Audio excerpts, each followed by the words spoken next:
This is the Experience Machine, Yes or No, presented by me. So I said ultimately that I would not plug in. First off, I would not plug into the Experience Machine. From my perspective, I would choose strongly against plugging into the machine. I completely agree with Nozick's statements and conclusion discussed in his paper. Some of his points that really drive the idea home for me are that we put substantial value on actions and experiences, not just pure happiness in life. We all want to be our own individuals. The machine is just an illusion in the end, and we want contact with reality as humans. Therefore, I fully support Nozick's views and statement, which I'll further develop throughout this presentation, continually backing it up with evidence. So, a bit of a summary of the paper and why plugging in is ultimately not the better choice. In Nozick's paper, he discusses the premise of the Experience Machine, its flaws, and why we as individuals shouldn't plug in. He essentially discusses three main points throughout this paper. These are the fact that we want to have real human emotions, individuality, and our need for reality as a whole. He shows us that if we could be stuck in one happy moment, then it would be too superficial. We need all the different fragments of life and reality to be able to have our happy moments and happy memories in our life. If we are stuck in one moment of pure pleasure, we would lose touch with reality. As Nozick states, would you plug in for life, programming your life's experiences? If it's all just a program, we lose our individuality and humanity as a whole. And as for me, I believe one of the worst things that can happen to a person is losing themselves. God created us all as beautiful and unique individuals. We were made with purpose in the image of God.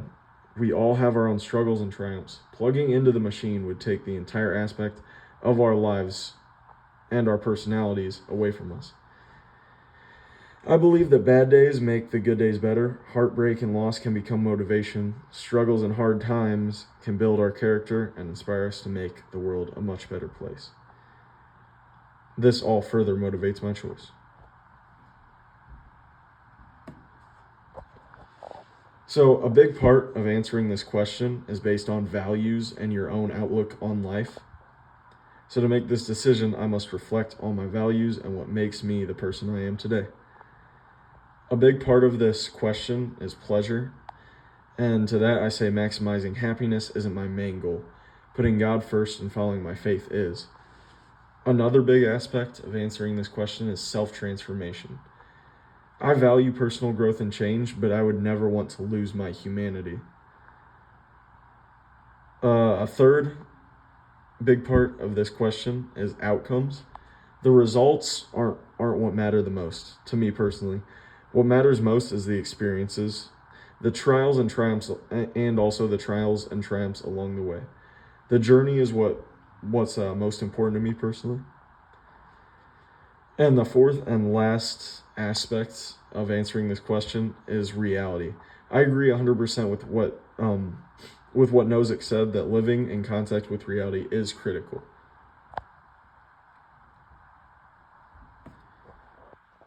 So, with this question, of course, there will be a lot of disagreements and people who don't agree with what I have to say about this. And so here's my response to a naysayer.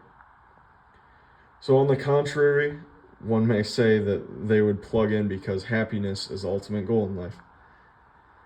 In response to this, I would have to say that we need to focus on the experience. Spreading love and making the world better by doing your part is far more important than chasing pleasure. And ultimately, the other choice of plugging in would be just chasing pleasure.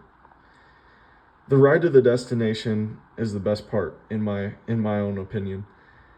We need to slow down and take it all in. Life is an experience that we should love as a whole and not take for granted.